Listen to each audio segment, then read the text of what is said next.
Today could be Thursday morning, Thursday afternoon. I'll be on for a little while today, and the um, we're gonna talk about different things, and we're gonna get into it. Um,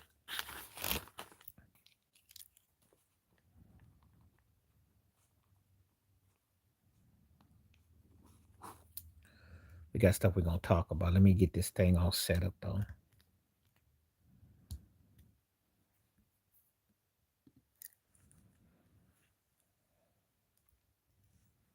Gonna get into it just a second. Let me set everything up while we at it.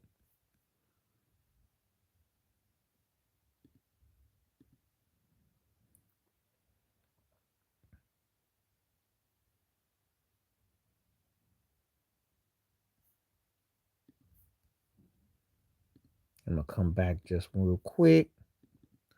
We're gonna talk about it.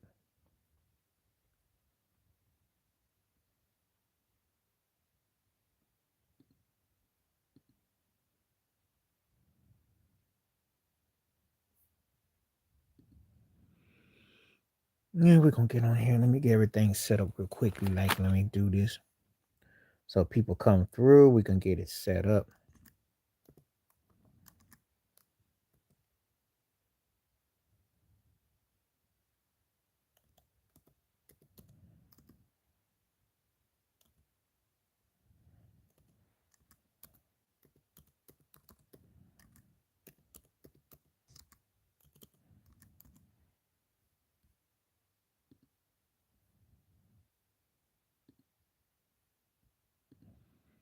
Pin this thing up.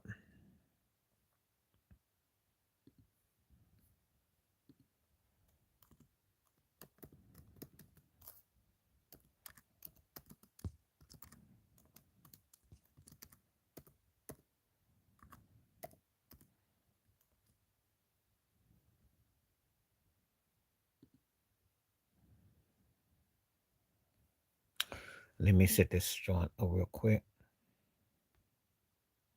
What's happening? How you doing? How you doing? I'm just starting out today. So don't be alarmed if you see anything going around in the circle. That's just because I'm setting up my links. How you doing? So keep hitting the likes, hit the poll questions, and I'll be right back. But I'm talking, so don't leave. Tell anybody that.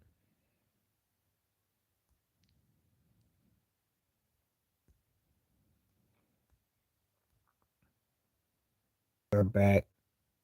We're back. I don't know what you do when you get bored, but I will tell you this though. Meditate. And I always say drink water.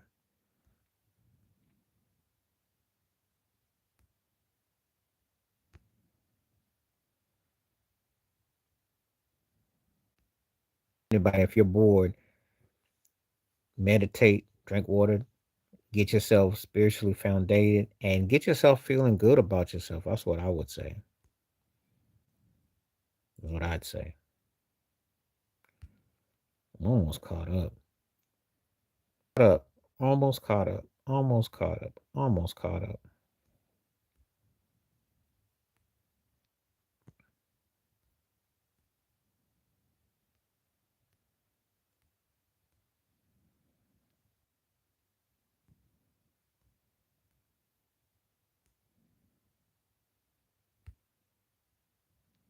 I am now back. We are live and we are here. Originally, I was going to talk about OKC spanking the Lakers in basketball, but I got a general audience here, and I don't know if y'all care enough about an NBA game in November and make a big deal. We can always discuss that, but I want to talk about this rap fatigue. It is really going around. I did see a video where some people were tired of the words being used and the slander. I think it's kind of long overdue. It, it's funny how everybody wants to claim hip hop, but when something negative happens, they're going to say it's black folks. And we're going to get into that because what do you do about rap fatigue? Because it's been a dominant source of music for the last 35 plus years, 35 plus years. And there's a whole generation who grew up on just samples and beats and everything. but the substance hasn't really been there. So the rap fatigue. Hmm. I'm going to address that. So anyway, feel free to come and commentate. Put something on real quick. I'm gonna get this thing put on because I want people to know, and let me know where you're coming from today. And if you feel like talking, hit it up. Hit it up. How you doing? How you doing? Depending upon how many people show up today and what kind of, it could be anywhere from I'm good, thank you for coming through. Where you coming from today? Depends on how many people show up today. If I get a good amount of people, I'll be on for at least an hour. I'm not gonna be back on until Sunday. I'm gonna take the weekend off because I've been on for I've done like 5 straight on here, and I got shows and people more than likely to tell you to you can watch them and comment on them. Hit me up on different other platforms. You see me, especially on Facebook or something like that. You find me, and if you sign up membership, a certain amount of money, donates, etc., etc. Um, DK, because I'm not gonna say the name. I'm just gonna say DK. I don't say stuff like that. I don't know if it has any negative connotation, so I'm gonna say DK. But anyway, feel free to come through and what have you. So we're just talking right now. That's what you calling it? That's what we gonna say? Yeah, under the weather, all right. Did you see what they did to the Lakers last night? Did you see what they did to the Lakers last night? They do this almost every night. If they You can sit here and make look, I'm a big Curry fan. I think he's one of the 10 greatest players ever. And I give him high accolades, okay? I got him in high regard. But he can't beat that team. This ain't 2015. This ain't 2016. He can't beat that team. SGA is they're not beating that team. Did you see what they now what they made Luca and Austin Reeves look very ordinary. I did a video about it. It's out right now. You can look it up. When you got time. They made them look very ordinary. I'm not gonna say your name. I don't know who you are. I'd already said DK. That's all I'm gonna say. And I don't like anybody trying to, you coming on the channel first time. I don't know you from a hole in the wall. So show some respect. If you got something you want to say, we're gonna be cordial and adult. I'm not doing, I already said DK. Anywhere on there, no, y'all not, y'all not in OKC's tier. What's happening, Charlie? How you doing? Some 40-plus-year-old man is gonna save you from that beat down. I don't. Well, they remember they were without 2 starters last night. So I mean, LeBron ain't gonna save them. The reality is Austin Reeves when he gets against some real defense, he gets his butt exposed. Tracy Morgan versus Godfrey. That's not really a. I mean, Godfrey's funnier, but Tracy Morgan got the bigger career. To me, I like Godfrey's impersonations, but Tracy Morgan has got the bigger career. That that that only if you like if you like what's that? He's the second best player behind SGA. What's that? His team beat up on the team they're supposed to beat up on. What message did he send? The message he needs to send is get out the second round. The message that he needs to send is make sure his team can play defensive ball and get past the Timberwolves. Yes, if you do, you're welcome to sub if you like. I always welcome people that want to come through, but make sure you want to come through. He ain't send no message. In the last 2 years, he got knocked in the second round. I don't know what that means in English. It sounds very confusing. We're having regular conversations, so if you want to sub, if you want to be here, feel free. If not, it's up to you. Okay. Jokic is a great player. Him and SGA are the two best going. But, at this stage, it's about chips. I watched last night. What you want to know? I watched. And I already know. And OKC looks scarier than it did last year. And the worst thing gonna happen if Chad Hogan gets going. They I don't get into the depths of it until after we get All-Star break. Luca's not on their level. Jokic, I said Jokic is the second best, one of the second two best players going. Luka's not on that level. Luka doesn't really will as much as you want him to pretend. Now, if they teamed up, he might be scary.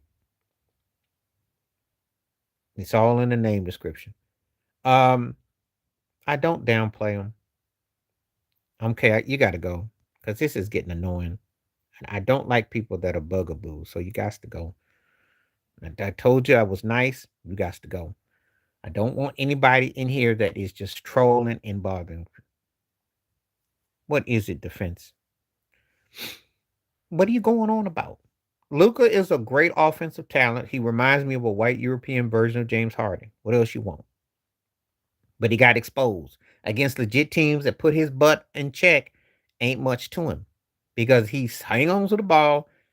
If you make them play ball, no, they spanked on the Heat, and as a Heat fan, it was only a given because they choked that game Monday night the way they lost, so they fired up because they lost on a dunk. No, they too soft. They soft. They got they. You know what about Cleveland? I'm gonna tell you something about Cleveland. Cleveland is like a broke version of OKC because they got a lot of guard play. If Jared Allen can score 30 points in the center position, yeah, they'll come out the East. But Jared Allen don't get to play like that every night. Well, how hasn't that not been it happening? Because all you see is Donovan Mitchell and the guard play. You never see them playing transition, playing the full court. But I just got a feeling they got a soft label and they got to prove me wrong. They got to prove me wrong. They made up for what they didn't do the other night when they spanked Miami, but they got to play better. They got to come up and show some toughness because they've been getting exposed for being soft.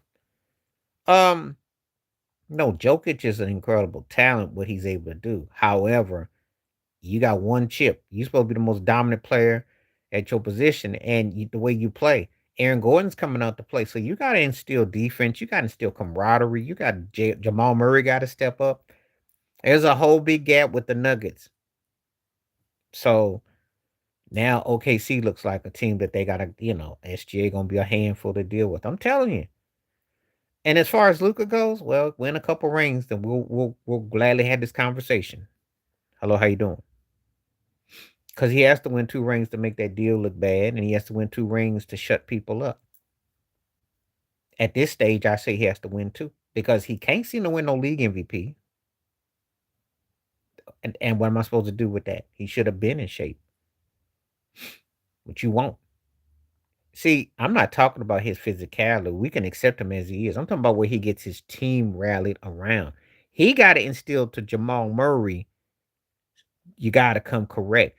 Aaron Gordon has stepped up. You got to get the others to step up because that's just what we're dealing with. We're talking about your legacy. We're talking about what you want. So, you know, how you doing? How you doing? Thank you for coming on, KL. So that's all I'm saying. All I'm trying to say. I don't downplay nobody. But no, the basketball ain't really that exciting to watch right now, if you must be honest. I mean, people are more excited about it being back on NBC and Michael Jordan doing commentary. I'm excited with Charles, Shaq, and Kenny and Ernie still doing the thing. But the actual games and the teams, are you kidding me? OKC looks like the best team. We'll see what Denver does. Houston is going to be interesting. And in the East, look, if Detroit was legit, that could be an interesting story. Okay. People want New York because it's romanticism. Okay. I don't know what you're going on about. But, everybody has a different situation of what they want. I don't know. I know one thing, and the Milwaukee don't come out, then it's going to look very suspect for Giannis. And that's the X factor to me. Because there's going to be a move if something don't go the way you just know it's going to happen. So we'll see. Hello, how you doing? Appreciate you coming through. I don't mind people coming through saying hello. Just tell me who you are, where you're coming from, and have some conversation. And if you're trolling, you got to go. I can't have anybody trolling. I want people to be more authentic and have conversation. Because out of due respect, Yeah, I want we have a good balance here.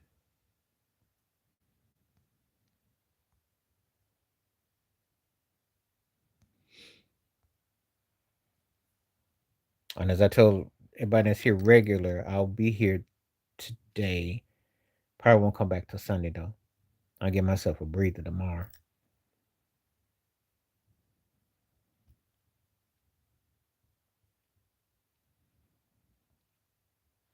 Okay.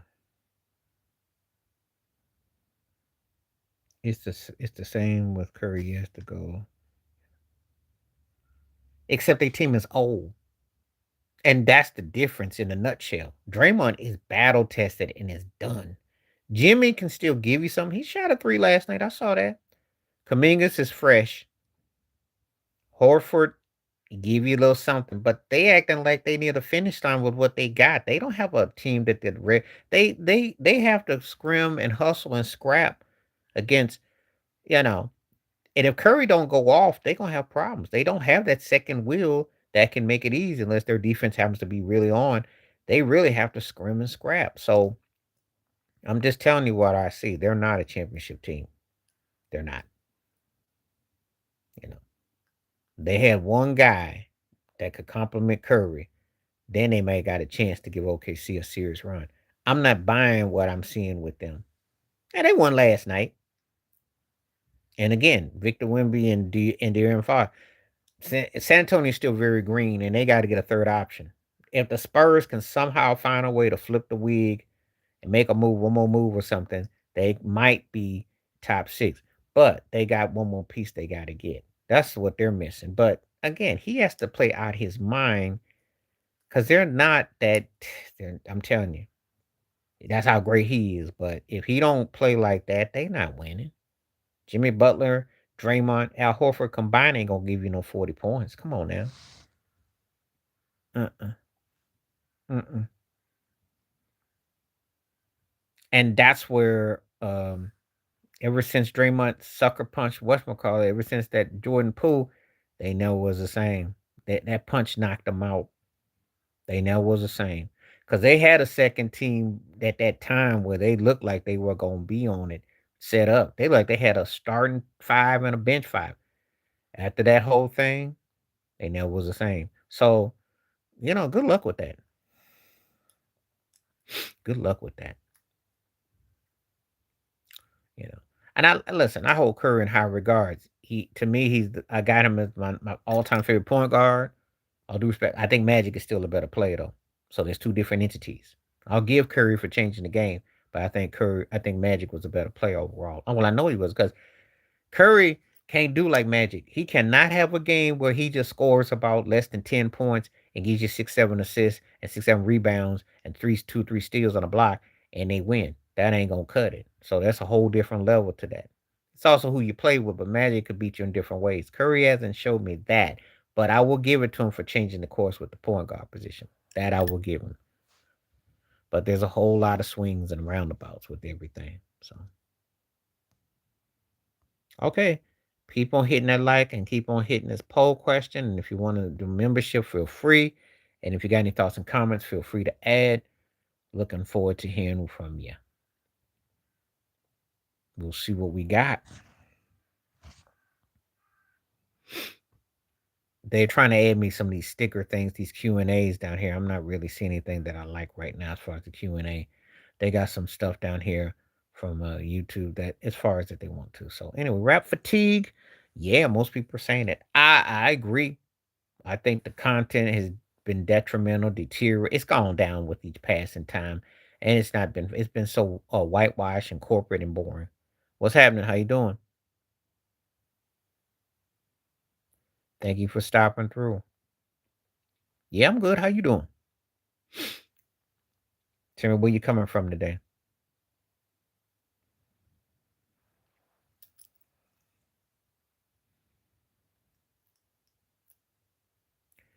Good. All right. We'll see what we got. We're you know.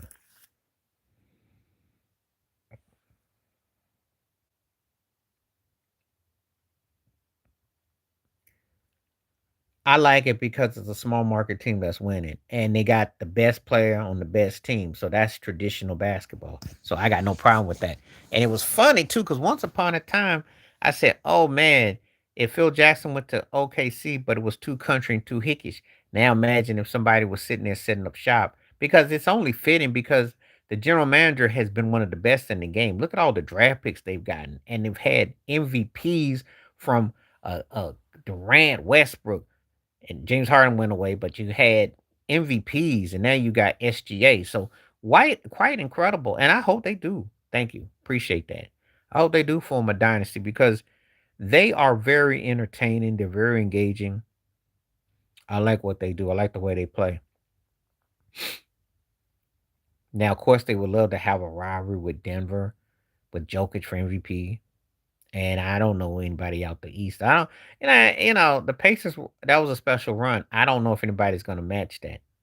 I know what Detroit is doing right now. So for the ones who ask, yeah, I skim watch. Some games I do like Adam Silver's talked about. I kind of like catch the highlights or the lowlights. Because there's a lot of too much three balls and too many teams scoring too many points. So I'm waiting for it when I see the real teams play. The ones I can, keep up with stat wise. Not wasting my time with all of it because a lot of that stuff is not that good. We don't have what we call wall to wall, tier to tier great basketball. We have a handful of teams that are worthy of watching. Everybody else is just already in position to finish out. A lot of these teams don't play no defense and they one sided and they one, so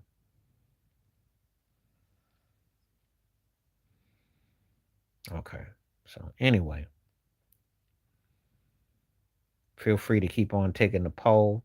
And again, we got questions. I hope everybody come on through.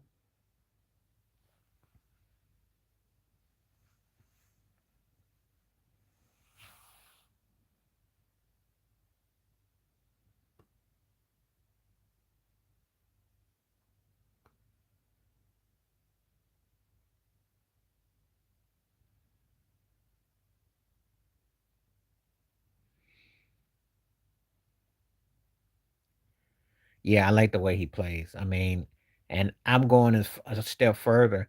He wins another championship and he gets another league MVP and he keeps these numbers going.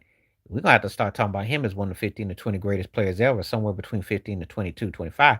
Because if you look at his trajectory, that's where he's headed. And he got a chance right before your eyes, you know. He got a chance to be one of the 6 or 7 uh uh the trade that went wrong because the Clippers didn't see that. What's happening? How you doing again? I like the way he plays. He's very poised, very poised, and it's great. I like it. I like it. I just don't. I just have never seen a perimeter player who doesn't get as much notoriety if he does. So, but again, he doesn't really bring a lot of fanfare. He's not one of those guys that's over the top. He does his job. He gets in, gets out, pretty much minds his business. So that's the thing I like about him. And you want to root for a guy like that. You really do. I do. You know, because I find myself really rooting for him. I like SGA like that. You know,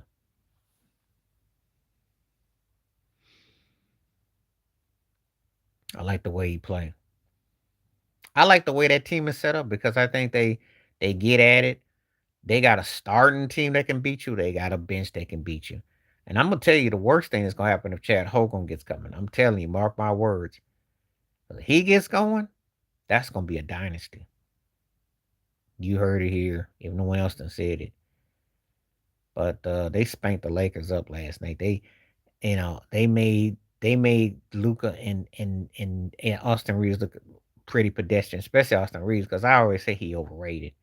Now that you can call me on for, you can call me a hate on if you want to.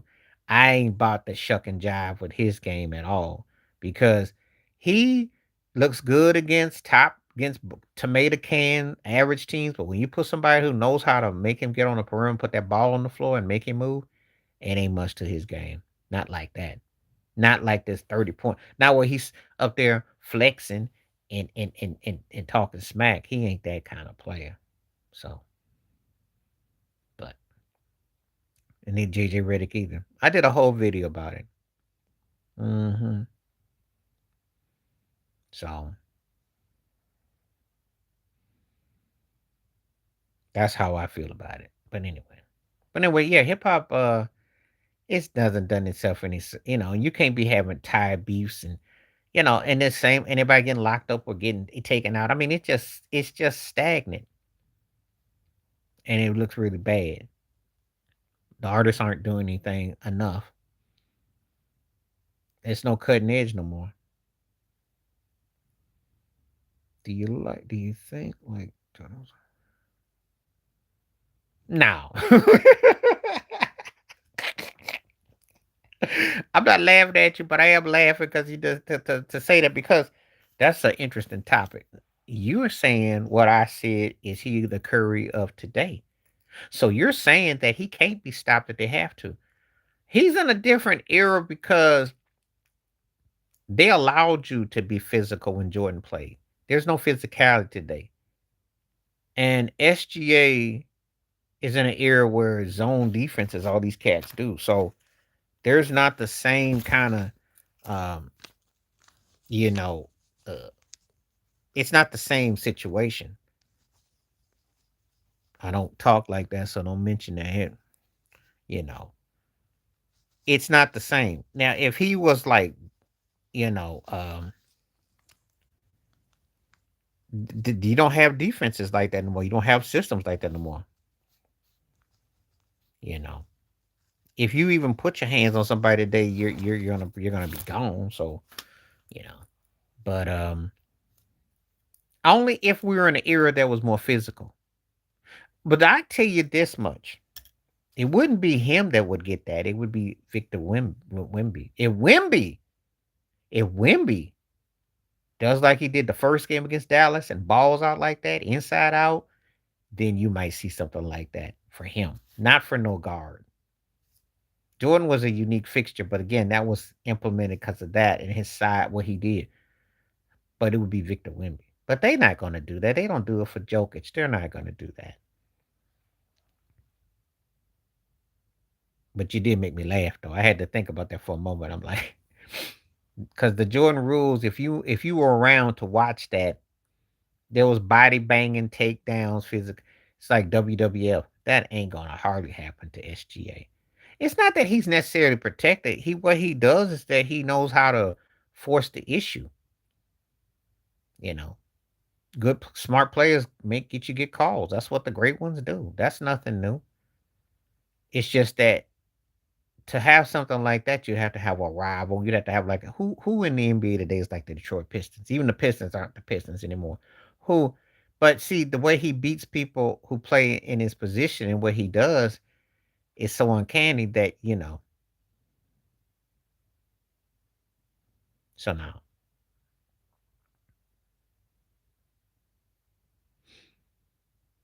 but Detroit did that to take them out and beat them up, and then Jordan bulked up.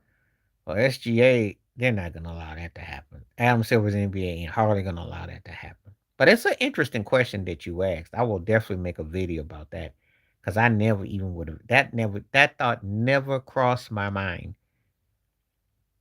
Never because we don't play. It's not a physical NBA. If it were a physical NBA, I'd say yeah,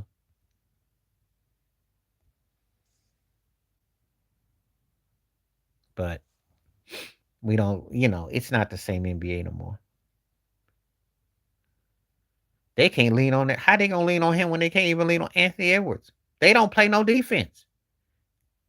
I just got through telling you 2 straight years got knocked out in the second round.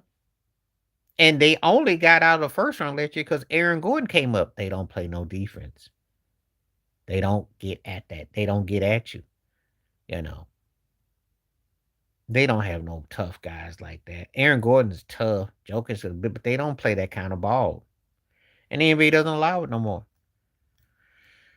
So what you're proposing, if in a make believe world, but it's not gonna happen. It's not gonna happen.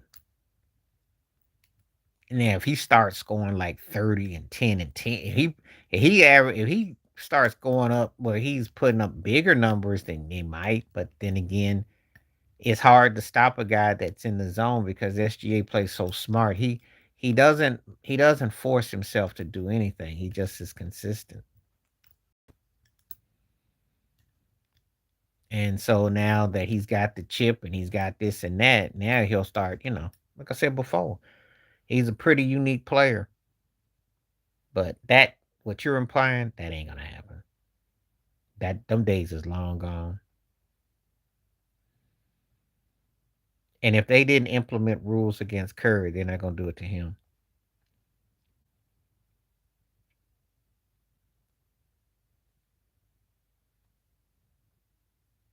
Because if guys were driving down the lane 6, 7 times a game, yeah, but they again, that's not the league we're in anymore. I was watching Robert Ory talk about the Knicks series being physical he went through. You're not seeing that no more. What's happening? How you doing? How you doing? Good to have you here. Thank you.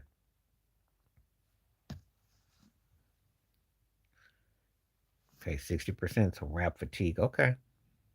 Not as high as I thought it would be. I think more people would be tired of it though.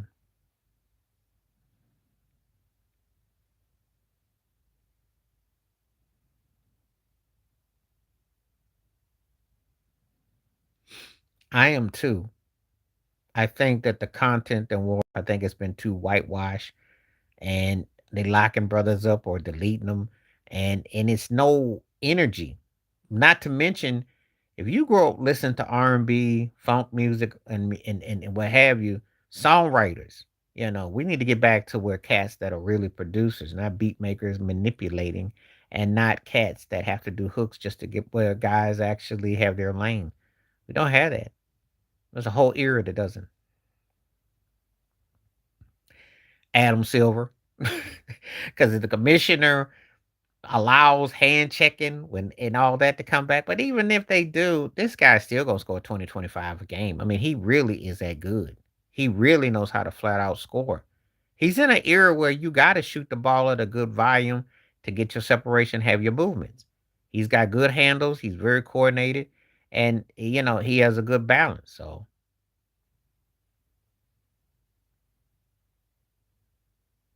well, it's always been about money, but the thing about it is when they got demonic and they brought the prison industry into it and they brought the street, they brought all that, you know. Are you kidding me? Come on, Charlene. Come on now. Come on now. You got to be kidding. But I will say this for OJ's defense. He was charismatic, if nothing else. But he wasn't much of an actor. Um, not in that regard. Um, but I'll do that for a future one. Tupac was the better actor, but OJ was more charismatic. They both were charismatic. That's an interesting question too, because I don't want to laugh at you, and I think it's a good one. Actually, I think it's kind of different. It's different. So thank you. It's a different kind of question because they were in two different fields, and you don't really think about that. One was a rapper, the other was a football player that turns into it. So that's pretty good, and it's hard to, you know. But next you'll probably ask me Jim Brown versus Snoop.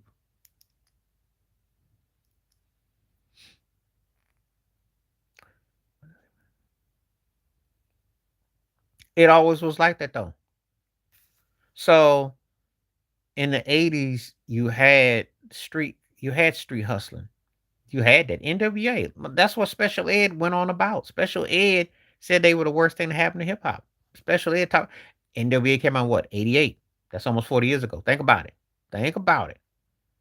See, when Too Short had his record side, wasn't like that. Ice T, but the NWA culture that was in the late '80s. That was the counter to Public Enemy. That's how we well, and so it's not like something that just morphed over the last 10, 15, 20, 30. It's been there. It was there. That's what Special Ed was going on about. So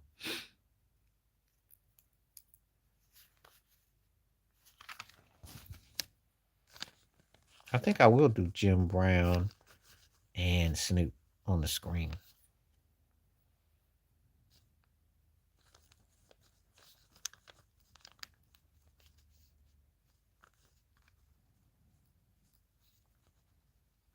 Thank you, Charlene. I just got inspired. I'm gonna put Jim Brown and Snoop Dogg.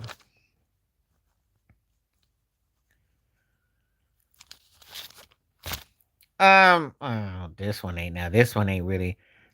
Chestnut's the better actor, but Dwayne Martin had more crossover. That's interesting, though. Actually, that's interesting because Dwayne Martin always gets like the comedy. He didn't quite. He gets like a uh. He gets like not as serious as Chestnut, but serious enough. But that's okay. I'll use that. I'll use that because Dwayne Martin don't really get talked about unless you black.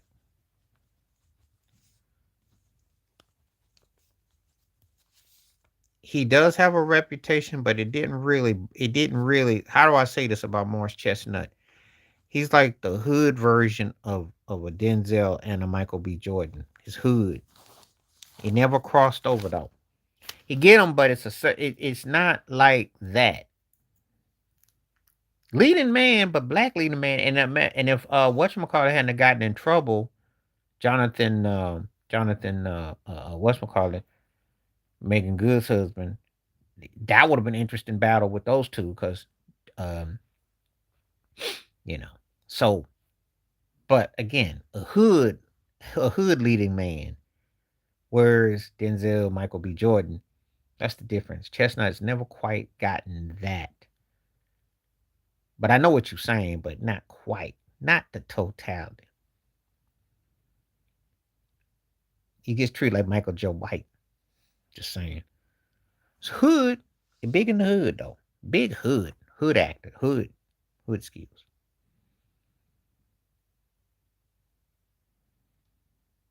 Cause if the bleeding best man and all that stuff didn't blow him up and Boys in the Hood didn't, but he, got black, but he is a blacklisted leading man. Yeah, the doctor. I remember. But again, he kind of got like Mackay Pfeiffer. They don't get the Denzel treatment. They got the Pfeiffer treatment. Cats who get big, but only, again, big in black world, but not that crossover, you know. Just saying. Cause you know, it's very real. What I'm getting at, you know. And it's a one at a time. They tried to with him and then they didn't, you know. You know what I'm talking about. I ain't got to go into all of it because Eddie Murphy talked about it enough. There's the plantation, and you can be a leading man to an extent, but you can't be too leading manish if you black, and if you look too scary. Yeah, he did different shows, but he was kind of stiff. He was a brother that played a role, but he ended up doing all them best men type of movies, and he got kind of typecast. He wears a suit, clean cut vibe, but it's it's a cutoff point. It's like kind of like Boris Cujo. There are black actors in a fair world get leading man, but they don't get that kind of role. Okay, so again, there's only a handful that get that kind of, you know, and they don't get that kind of budget. He doesn't get the action movies that Samuel and Wesley got. He don't get the leading man roles that Denzel and Michael B. Jordan got. He didn't even get the Chadwick Boseman life story type of roles, aside from, he just didn't. I'm just saying, you know, Blair Underwood didn't get quite all of it either. I mean, they they have a they have these things that they kind of like wean the audience and see, okay, are you going to be that kind of, where we're going to work with you? That's all, and that's all I'm trying to say. So that's a good topic though, because he ended up doing what two can play that game with Vivica A. Fox, which went to the Redbox and direct video, and basically Tubi time. That's basically what happened. People don't like it when you tell the truth. I have to tell the truth though. So I'm not saying it to be mean. I'm just keeping it 100.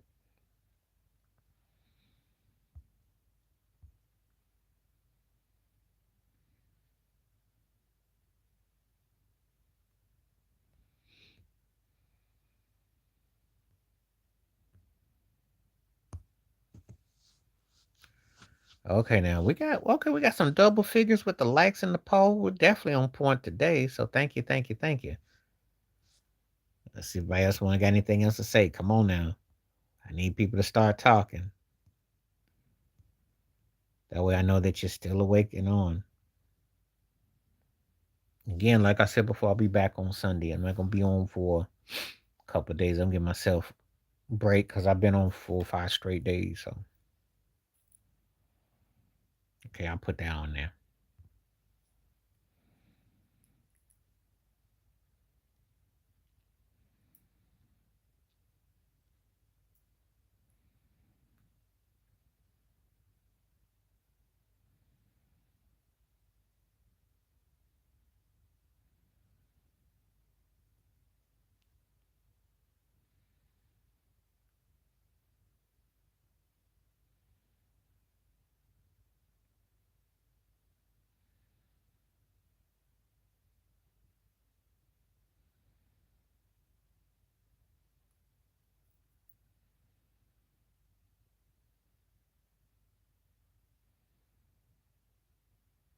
Okay. See what we got, what we got, what we got, we got. People, come on now, come on now, come on now. See where we are, where we are, where we are. If anybody's still around, let me know. Let me know, let me know, let me know.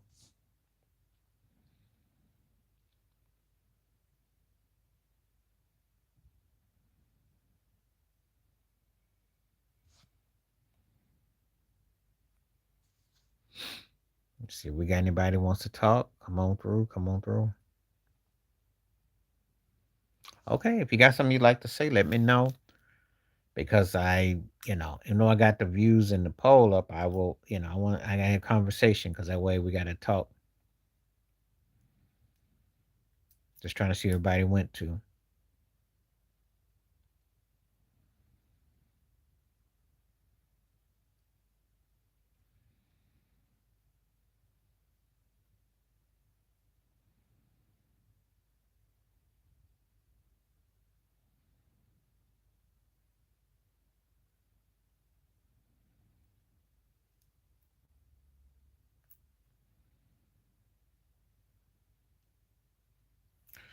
Okay, we'll see where we're up.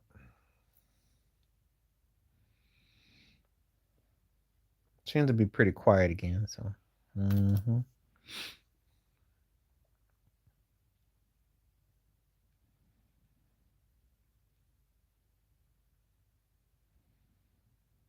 okay. I'll get a few more minutes. If I don't get any responses, I'm gonna have to conclude because I'm not seeing anybody say anything. So, who's had the most impactful true story? Oh, Malcolm X. But I did love the American Dream, though. That's a great question. I did love the American Dream. Thank you for that. That's a good one. Uh, in fact, there's some people who will probably think that the American Dream was going to be hard because Willie Draper did a great job.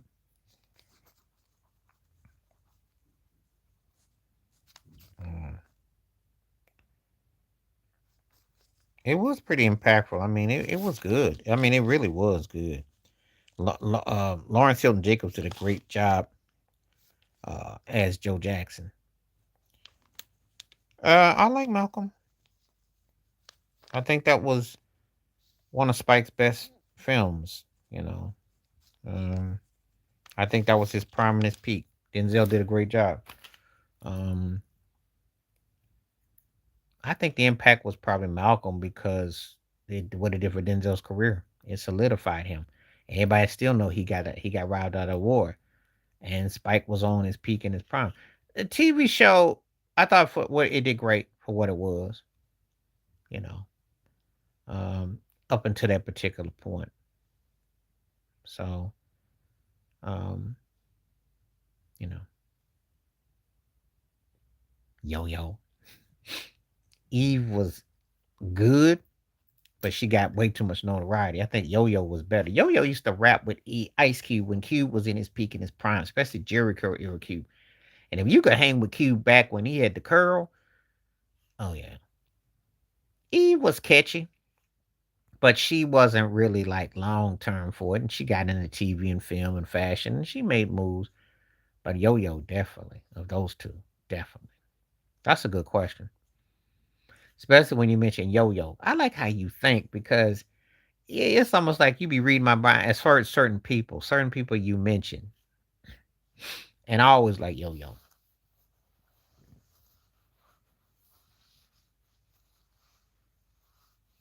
And, but again, she came in an era where female rappers, it was still a boys' club. It still is, but really, and after Salt and Pepper and all that. And she was an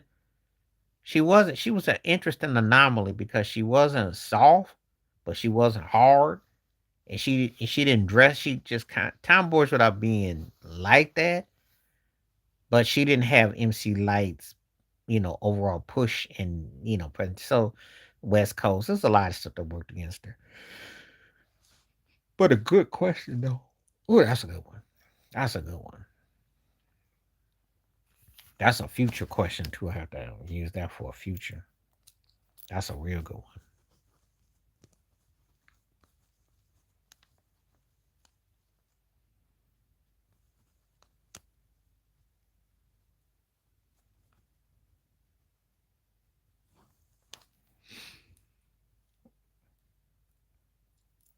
So I like that. But yeah, that's a good question. Great question. Eve had the career though. I mean, Eve got she was doing TV, she did film, she did a lot of things. Pitbull in the skirt. I remember messing with Swiss Beats, and she used to mess with Stevie J, the one that was married to Faith. All it's all in the same neighborhood, and they did that song together. Such a small world. Is it really though? If I'm not mistaken, there's a lot of crazy stories with these folks. So you'd be surprised. Anyway, though, yeah, appreciate the comment. That's a great comment. I like that. Let's see if we got anything else. Because we going to, again, if you keep talking, we're going to be on. And I'll try to definitely push it for an hour. But I need people to participate, though.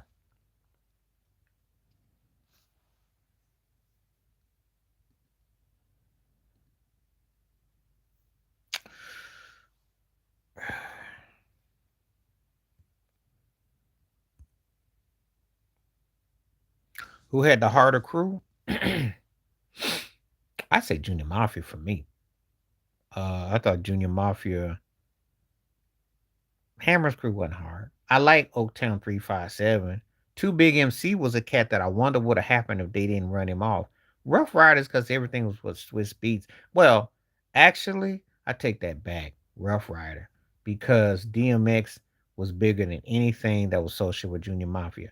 I like Little Kim, I like Little C's and all them, but DMX was bigger. So actually Rough Rider. That's a good question. Thank you. Oh, you bring it up. Junior Mafia versus Rough Rider. Okay. I'm going to use that. I probably have to use that for another day though, but I'll use that though. Rough Rider get the edge. So if I think about Eve and I think about Swiss Beats and then I think about um um um DMX, yeah. Hammer was bigger than anybody in his crew, so Oaktown 357 has some juice. His brother did some production, but it wasn't a lot deep. Junior Mafia was pretty deep though. They had, Eve was big. Stevie J had a moment. Lil Kim, so Little C's in them. So they had moments. They had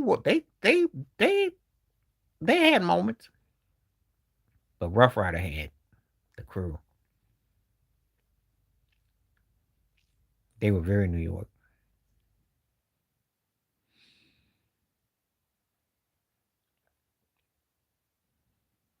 So if I'm looking at it from the talent perspective and the depths, yeah, I gotta go Rough Rider. But that's a good question though.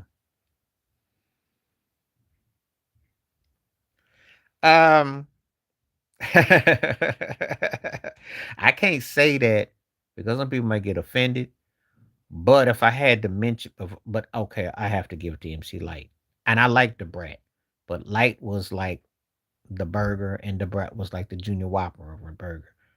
Because the Brat, the problem was when she worked with Jermaine Dupri, they always were doing like a mini me, like they were biting Snoop and that flow, and she could flow. I liked her game. But MC Light's one of the greatest MCs ever. MC Light to me is like a female version of Nas, and she got skills. Georgie Porgy, she got songs. She could flip a song. When she did Roughneck, you know. But that's not bad though. But I can't word it like that because I know exactly what you're saying though. And they both were, but that's one of the knocks. And they see how the industry is so extreme. They go from that to now with Cardi B and Nicki Minaj and Sexy Red, So yeah, so yeah, that's what we are. That's where we are. But yeah, I remember when they actually could spit. And Light's one of my favorites. So great question. I don't know if I would use that though, because the Brat didn't have the impact as MC Light. If she had her impact, I probably could have used it. But I agree with what you're saying. This is perfect for the live form though. Hmm.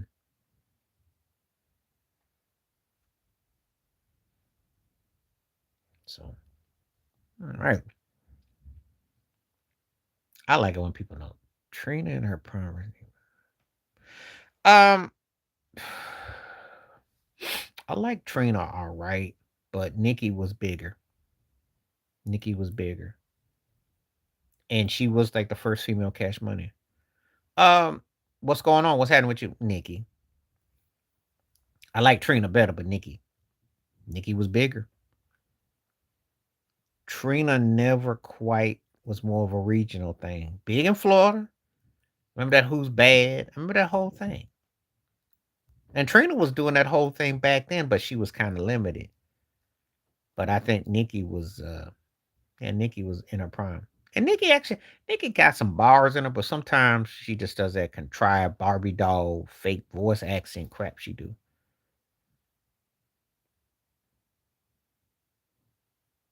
No, Trick Daddy was with Trina. They was on his label out of my oh god. I can't even think what his label is on that one. But she was a protege of him.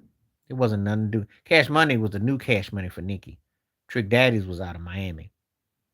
I can't think of the label he had, boutique label, but he had Trina.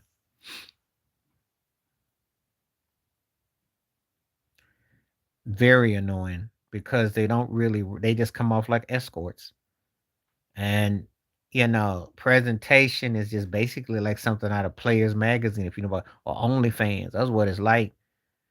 It's not. They're not even. They're just basically just scantily clad IG models, or just throwing it at you. And then there's that's what's up.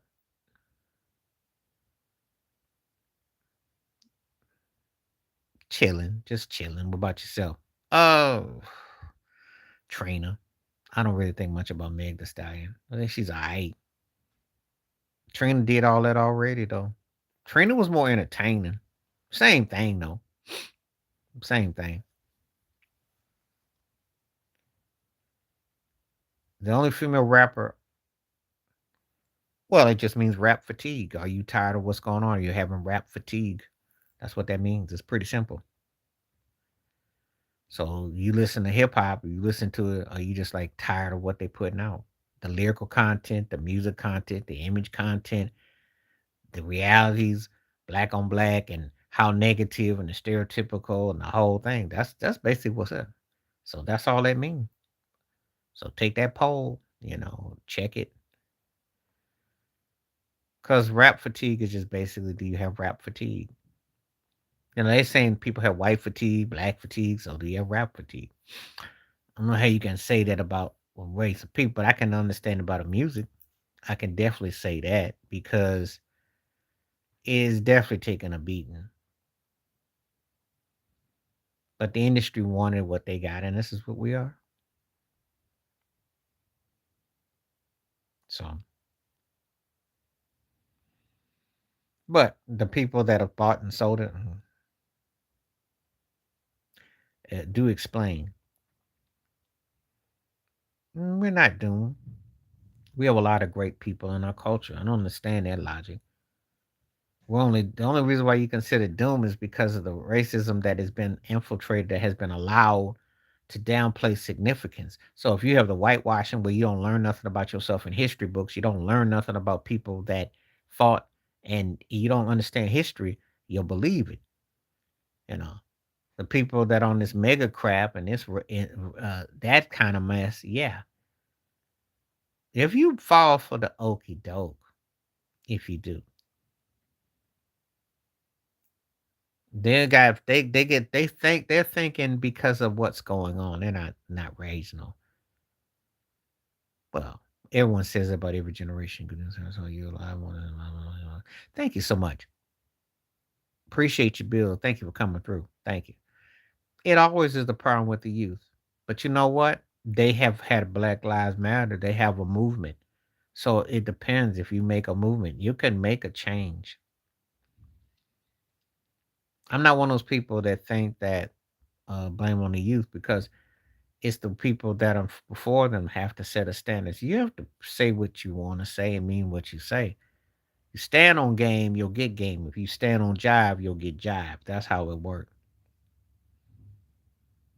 So I'm never gonna give up on the culture because I believe that there's a lot there, and I know there's a lot there. It's just that the political ramifications, when people get seduced by things they can never have access to. Everything is considered a fraud. Okay, if we're gonna use that, these politicians are frauds. It's administration you got's a fraud. Pervs at that. The initial about what it was meant to be about wasn't fraudulent. If you use what people do, but these politicians are fraudulent. And if you're going to use that, why don't you speak out about the terrorists? How's that turned out? How's it turn out that your 34-time convicted felon is in the White House and is legislating stuff, and someone beyond the grave is telling you what really happened in associations, and it's happening all over and they all connected? Everyone buys something. There's nothing new.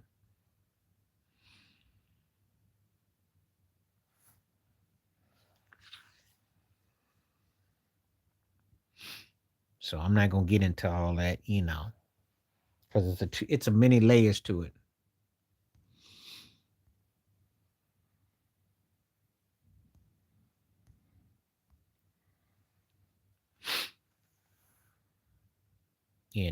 It's the imitation of the atmosphere. First of all, they buy and pay all our politicians, and they buy all our ministers. Who said that? We? Who's we? Who is we? Did you ever hear me say that on this channel? He's a great basketball player who uh who made something of himself as a kid, and he's been like far as that. But as far as this deep thinker and all that, he is the furthest thing from that. He is so controlled, it's not even funny. And the thing is that they make him as a boutique label head, and that's what he is.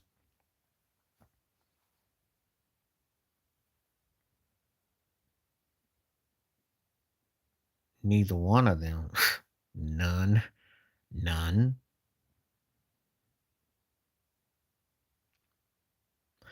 Because I don't think you understand the depths of that guy. I mean, really, he was no, no, no. He was an amalgam of different people, and he connected on different wavelengths. There's not a female version of anything like him. I don't think you've seen what the totality of that man. Now, I will say this: far as the big screen goes, for the big screen and that aura and mystery, The closest, as far as a female as acting goes, is Aaliyah. I do believe that she had this thing about her, this mystic, a net to an extent for film, but I can't equate no female to him. Not in terms of music, not in terms of the culture aesthetic. I can't. I just can't, and I won't allow myself to. You know, Lauren Hill was interesting because to me, had she kept on with her career, she could have been a link between R. Kelly and Beyonce as far as black crossover, but yet blow a blackness. She had a real interesting thing, and it didn't continue. So we will never know what that could have been like. Eve ain't in the question of it. But Eve was a good female rapper. She was smart.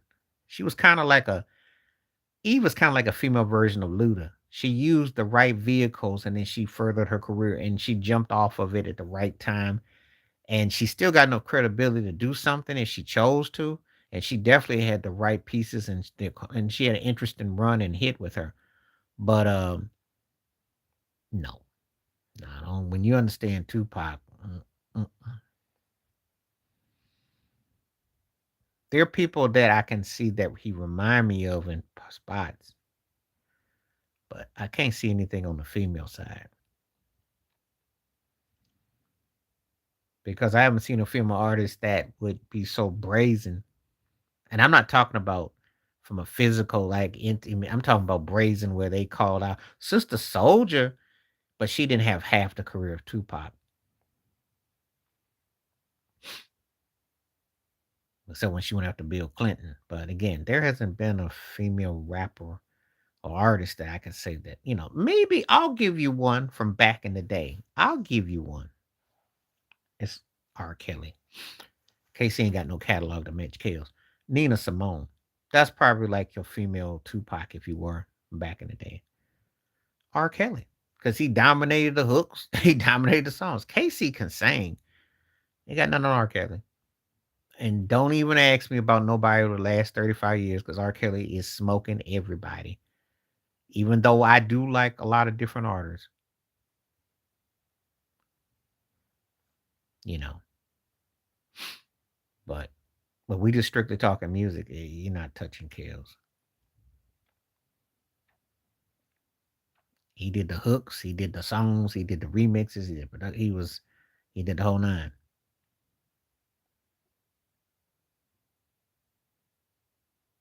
So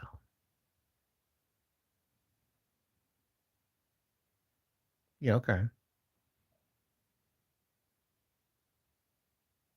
But she ain't no there ain't no Tupac though. That one what and we're talking about, compare. But no, I'm asking Charlene. Well, I'll be on for about 5 more minutes, 10 more minutes.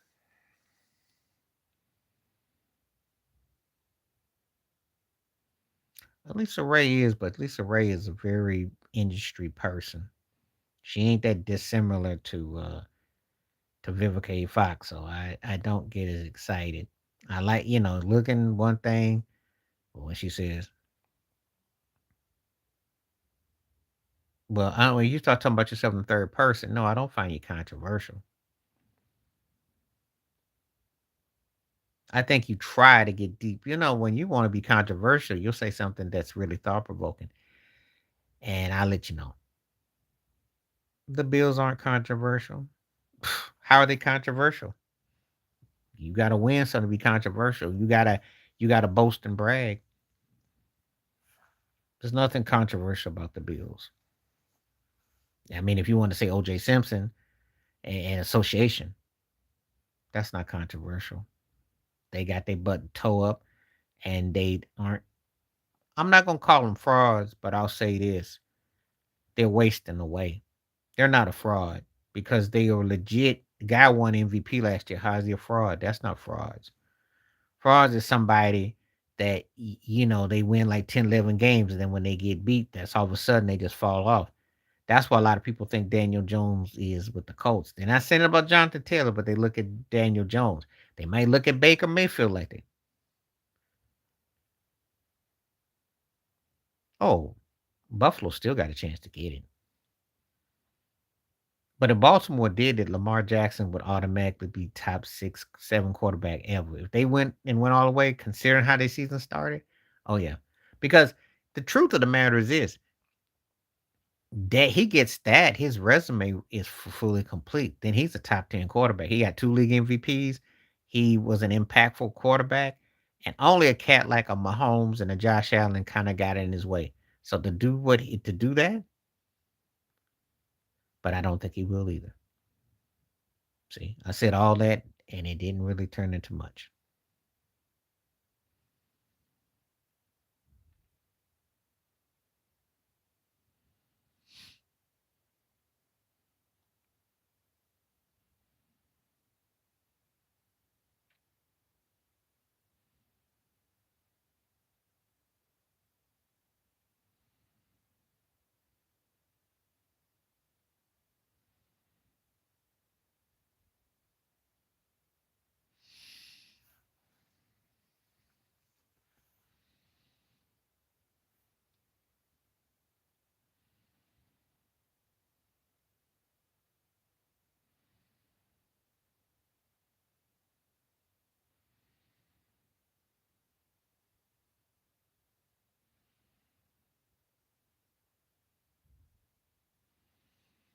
But if he does, it'll be a heck of a statement if he did. Same thing with Josh too, because that's what they're missing. They need to get a ring and at least get to the Super Bowl, and time is ticking on both of them. You know, Mahomes is gonna come back in another year or two. Cat's been to 5 Super Bowls and they haven't been to one, so clock is ticking on them.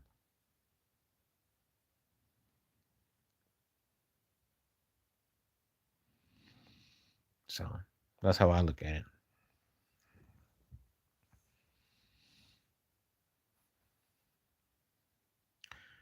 Anyway, like I said, I will be back on Sunday. I'm gonna take a couple of days off after today, so I'm gonna give us a couple more minutes. I've been on over an hour. We're gonna see what we got. Again, I always appreciate it when it comes through. Thank you so much.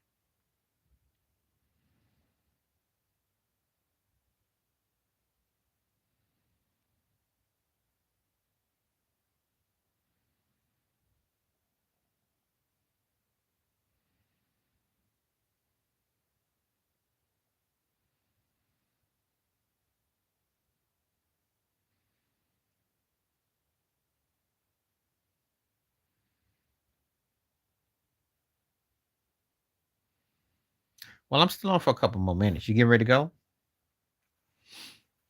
Because I was just waiting to see if you had anything else you're going to say. I was just waiting to see if you're getting ready to go. Because I don't know if Charlene going to come back, and I don't see anybody else talking. I see people out there, though. Believe me, we have people watching and viewing. It's just that people be kind of, you know,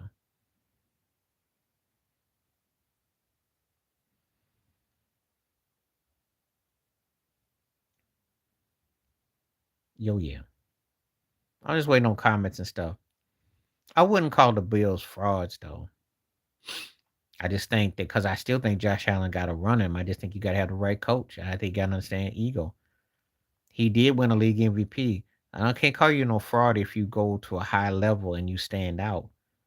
I can call you suspect if you win a lot of games and then you turn around and there's not much to you. You got Kirk Cousins, cats that are third tier. Yeah, he's basically getting a Russell Westbrook situation. It's just that I don't think he has the right coach. And I've said that. I think you got to have a coach like an ego. You got to have a Belichick. No, they're not. No, they're not. Because Dak Prescott cannot do what Josh Allen has done. Once you get past his first 2 years, where has he been?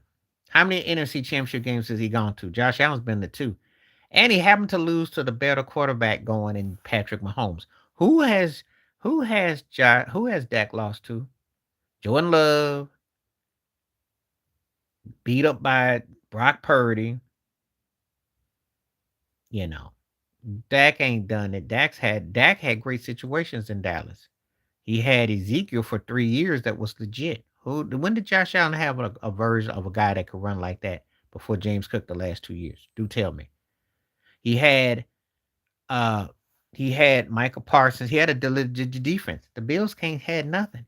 So what do tell me? How are they on the same tier? They're not on the same tier. They're not. And Josh Allen is 7-6 in the postseason. He can't run no routes. He don't know how to break clean. He don't even know how to run a 5-yard hitch. Just basically do a quick flick, get off. They give you 6 yards to pop. So if you don't know how to break and do slants and hooks, they should be working on that in practice. They're not doing their job. But that's not why the Bills are lackluster. And defense is lackluster. There's no consistency. There's no sense of urgency. And it's kind of like we're happy and we're glad to be kind of like a postseason as opposed to making some noise. So I'm not feeling it. I can't remember. I forgot. I forgot. I'd have to go look it up. I forgot.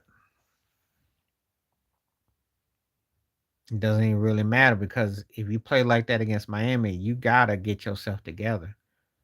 You know, can't keep getting ran over like that. You get ran over, you're gonna lose to somebody you ain't supposed to. So it don't really even matter. You can look it up real quick. That's a tough game because they lost a hard fought game to New England. And Baker Mayfield is playing good enough, and it's gonna be tough. There are no gimmies. There are no gimmies. And when you can't stop the run and Tampa Bay can run on you and get physical with you, there are no gimmies.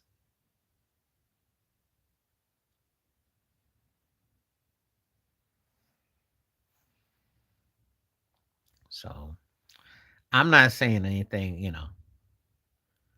They might be, but they didn't stop the run against New England either. So it could go either way. It depends. And Baker's got he's kind of shaky. The only thing he got going for him is because they're playing a little soft division and he's looking pretty good. But, I'm not sold on them either.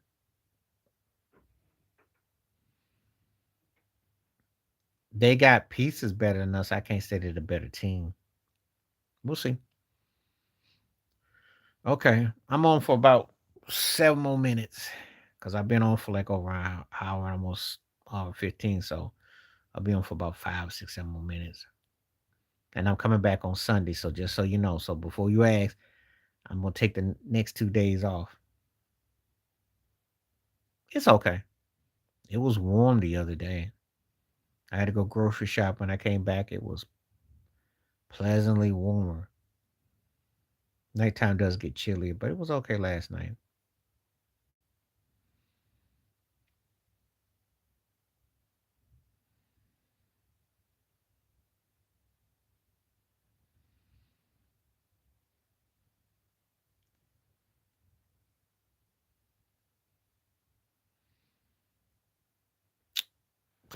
I'm not gonna say nothing. I'm not gonna run. I don't hide though. One thing about me, I take my L's. I don't hide. Lloyd Banks by default. Memphis Bleak, I think, could rap, but again, Rockefeller didn't have no depth. Lloyd Banks got the shine with G Unit. It's different. It's different. I mean, if we lose to Tampa Bay, we lose. I don't have no expectations because like I said before, if you can't stop the run and you let everybody run all over you, you're not a good team. And then you start turning the ball over. So I think they played their Super Bowl against Kansas City. I think that was one of the worst things. They played up and then they came back down to earth. You can't have that kind of this late in the season. So I don't have no delusions about the Bills. You ain't hear me saying nothing. But if my team loses, I'll be the first to say it. But if you lose, I'm gonna say the same thing. Don't be hiding. I'm not.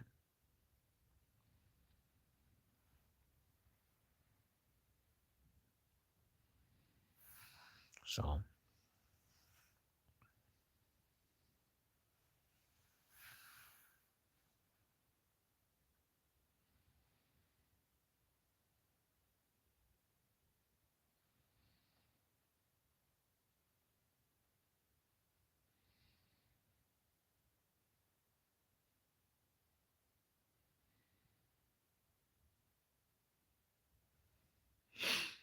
okay.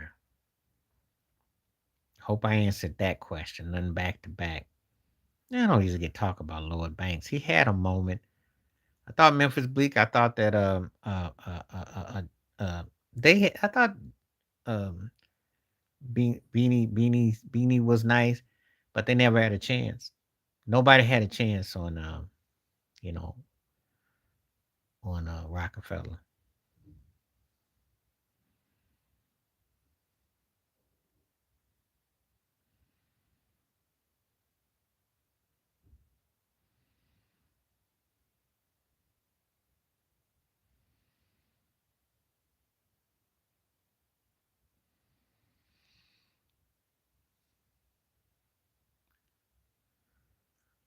Okay, so do what you got to do. That's what I'm gonna say.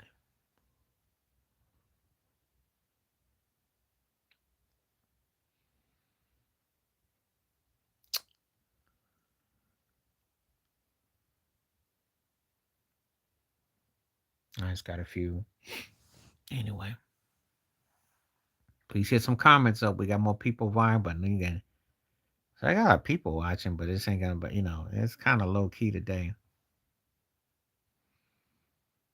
But like I said, I'm gonna give myself a day off. Better way. Uh,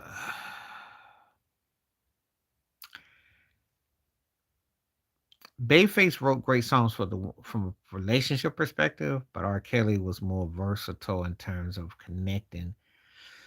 Um, I gotta say, Kales. I gotta say, Kales.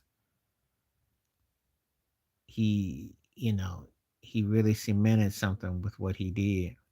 But I'm a huge Faze fan, though. Huge. And I think they're the two most important R&B writers. He did all around cats the last 35 years. So that's a battle right there between them two. Vegas? No, you better not. You lose to Vegas, you got to put a bag over your head. Because Lord knows Gino's ready to give you a pick six as we talk.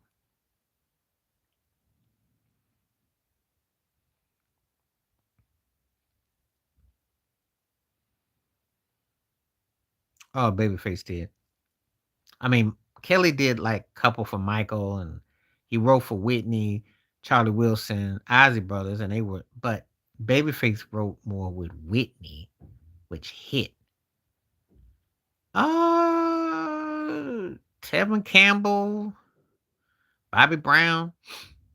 I don't think that. I think if I was gonna say, you say more dominant artists, for more dominant artists they work with, I think Face had the edge because Tevin Campbell was a big artist. Tony Braxton had a big career. TLC had a big career.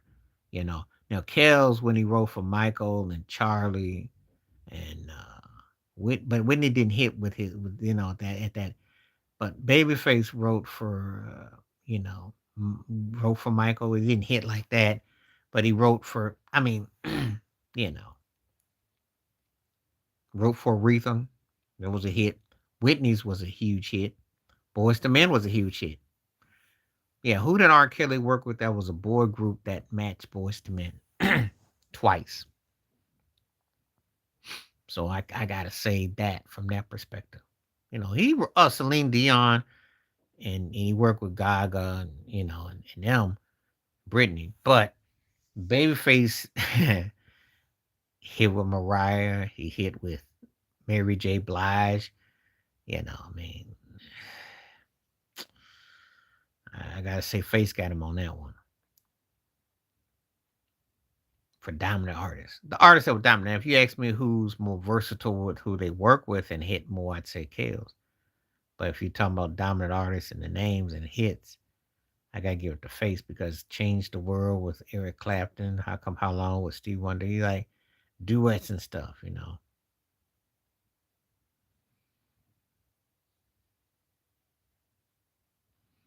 You know, unless of course you come up with another side of R. Kelly that I didn't have, and I listened to predominantly most of his music. Yeah, he wrote for Madonna, so there you go. So game over. That's not no tie. Shoop shoop, and then take a bow in the same year. I mean, and then hit with Boys to Men like that, then hit with Tony Braxton like that, and hit with Bobby Brown like that. I mean, come on now. He wrote for dominant acts.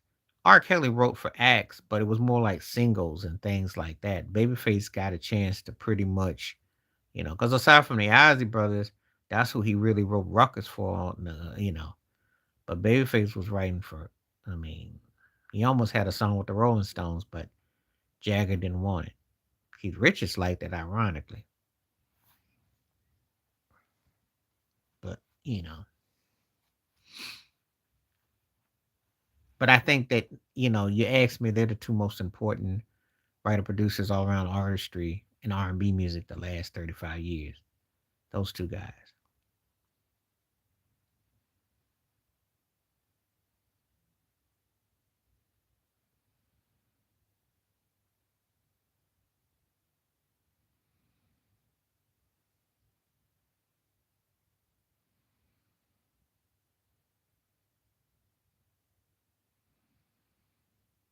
Yeah, and he hit with both of them, but he did like a song or something. Whereas Babyface had multiple hits with Boys to Men, multiple hits with Braxton, multiple hits with Bobby Brown.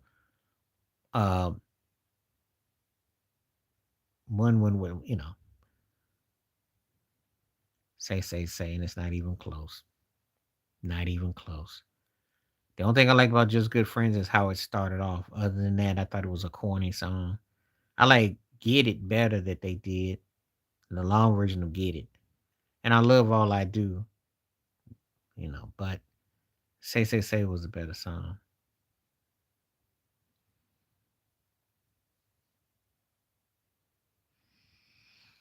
Okay, so we'll make it an even 7 minutes and then I'm gonna go on about because I'm making an hour and a half. So I'll stay 7 more minutes.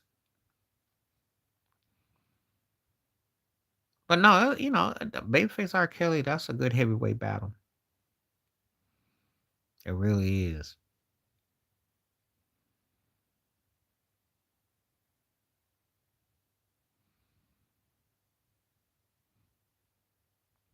And I think it's a good healthy one.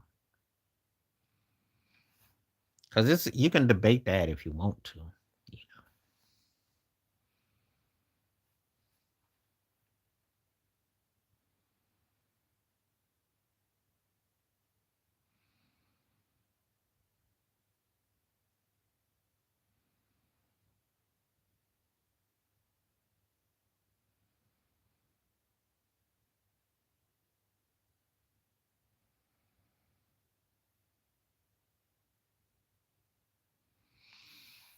Okay.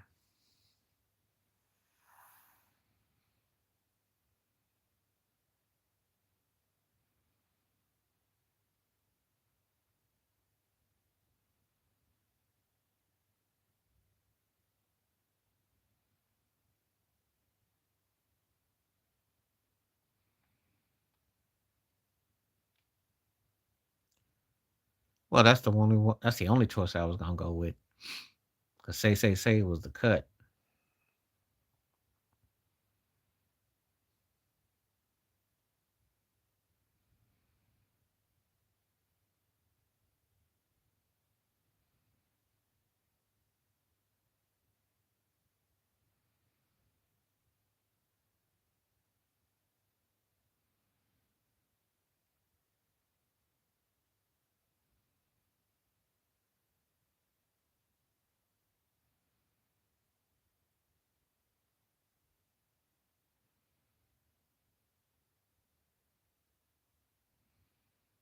Okay,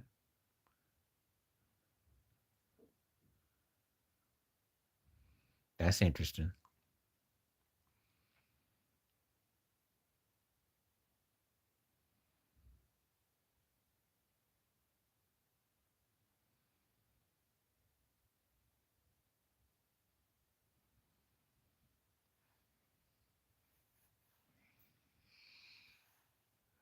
Yeah, I remember the days. I used to go home and watch music videos. That's a long time ago, though. I remember those days, though.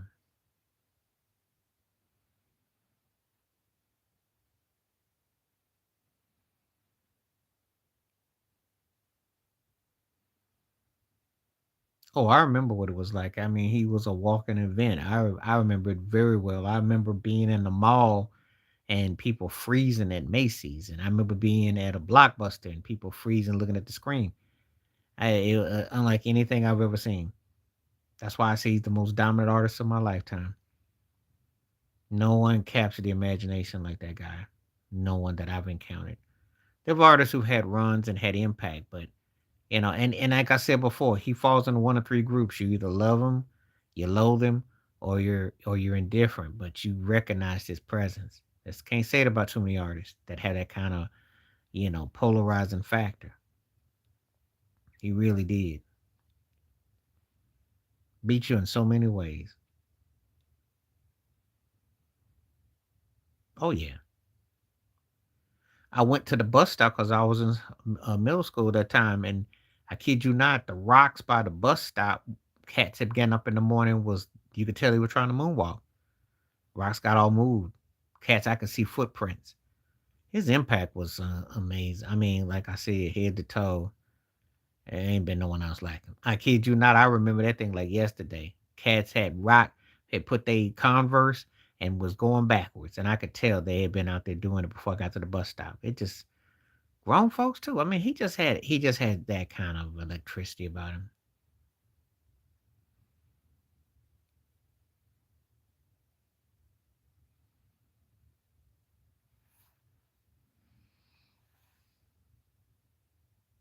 Yep,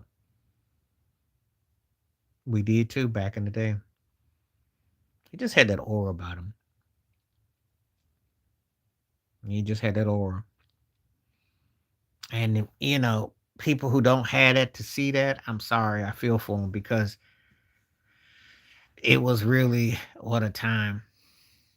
It's funny now because Taylor Swift and some of the acts come out now and they put an album out that have like 15 songs on the charts. Drake does too, but ain't none of them got the half of what Michael had. The scary part about Thriller is the two songs that didn't chart are just as popular because Lady in My Life and Baby Be Mine. I'm like, I mean, you know, the reaction last week with that movie clip told me everything I need to know. So, you know, I already know.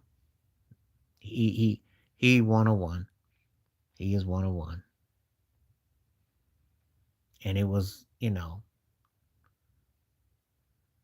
yeah, I've been around people from India that they said Michael Jackson. That's all they knew, Michael Jackson. And he just had that kind of vibe, you know. He hit like that. He hit like that. He really did. And that's a lost thing now. Remember Nas was talking about, he said someone standing behind the screen, you knew who they were. Nowadays, you going to get robbed. Because his pose at Motown, when he did the Grammys in '88, he stood behind the screen. You know who that was in that silhouette. He just had an aura about him, and that's lost. Presentation is everything. He understood all that.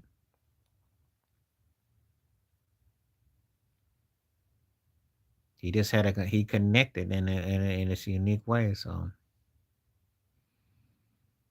yeah,